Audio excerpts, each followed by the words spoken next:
vlogல இன்னைக்கு என்ன பார்க்க போறோம்னா சிம்பிளான ஒரு சிக்கன் தொக்கு தான் பார்க்க போறோம். சிக்கன் வந்து ஒரு கிரேவி மாதிரி பண்ணிட்டு சாம்பார் கூட வச்சு சாப்பிட்டா சூப்பரா இருக்கும். அது எப்படி செய்யலாம்னு வாங்க பாத்துறலாம்.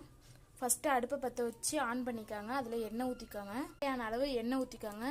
தேவையான அளவு பட்டை, சோம்பு, பெருஞ்சீரகம், இந்த பிரியாணிக்கு போற ஸ்பைசஸ், கிரேவிக்கு போற ஸ்பைசஸ் எல்லாமே இதுல சேர்த்துக்காங்க. இது நல்லா பொரியணும். பெரிய பல்லாரி அரிஞ்சு வச்சிருக்கேன், அதை போட்டுப்போம். நல்லா வதங்கணும். ஒரு 3 பேருக்கு உள்ள சிக்கன் அளவு தான் இதுல நான் சமைக்கிறேன். ஒரு 30 ரூபாய்க்கு வாங்கியிருப்போம், அவ்வளோதான். அதோட கொஞ்சமாக தான் சிக்கன் தொக்கு மாதிரி பண்ணி சாம்பாருக்கு சூப்பராக இருக்கும் சாப்பிட்றதுக்கு. நீங்களும் ட்ரை பண்ணி பாருங்கள். இப்போ வாங்க வீடியோ பார்ப்போம். வெங்காயம் பொன்னிறம் ஆகணும், அது வரையும் நல்லா வதக்குங்க. சேர்த்து பச்சை வாசம் போகிற வரையும் வதக்கணும். எடுத்துக்காங்க. சீக்கிரமாக வதங்கிடும், அதனால கொஞ்சம் பெருசாலும் போட்டாலும் தப்பு இல்லை, போடலாம். உங்களுக்கு வேணா குட்டி குட்டியாகவும் அரிஞ்சு போட்டுக்கலாம், ஏதோ ஒரு சைஸில் அரிஞ்சு போட்டுக்கலாம். தக்காளி வதங்க கொஞ்சமாக உப்பு சேர்த்துக்காங்க. தக்காளி நல்லா வதங்கிருச்சு. இதில் வந்து நம்ம வந்து 2 ஸ்பூன் மிளகாத்தூள், 2 ஸ்பூன் மல்லித்தூள், எங்கள் பாட்டி செஞ்சு கொடுத்த சிக்கன் மசாலா வந்து நான் போட போகிறேன். அது தேங்காய் போடலைன்னா அந்த சிக்கன் மசாலா போடலாம். தேங்காய் அப்படி போட்டோம்னா அந்த மசாலா தேவையில்லை, நம்ம பட்டை கிராம்பு நார்மலாகவே அப்படி பண்ணிக்கலாம்.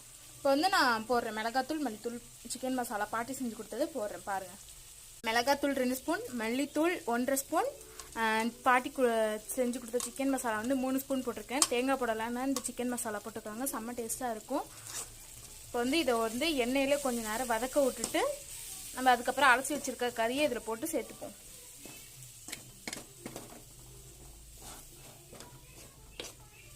இந்த மசாலா எல்லாம் ஒட்டினதுக்கப்புறம் நம்ம சிக்கன் அலசி வச்சிருக்கதை போட்டுக்கலாம். தண்ணி சேர்த்து அதுலேயும் தண்ணி விடும், கொஞ்சமாக மட்டும் லைட்டாக தண்ணி சேர்த்து கறியை நல்லா வேக வச்சுக்கலாம். அது நமக்கு உப்பு பத்தலைன்னா கொஞ்சம் உப்பு போட்டுக்கலாம். உப்பு போட்டு ஒரு வாட்டி மிக்ஸ் பண்ணிவிட்டு நம்ம மூடி போட்டு வேக வச்சிடலாம்.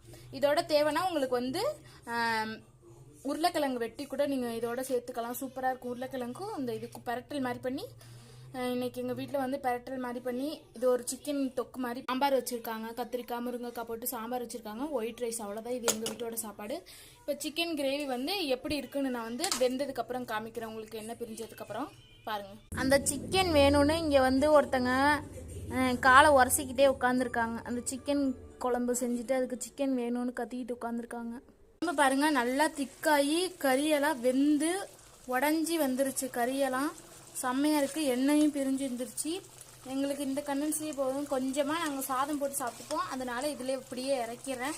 வேணும்னா இன்னும் கொஞ்சம் நேரம் வெத்த விட்டு லைட்டாக இது பண்ணி எடுத்திங்கன்னா உங்களுக்கு சூப்பரான தொக்கு மாதிரியே கிடச்சிரும். சூப்பராக இருக்கும்.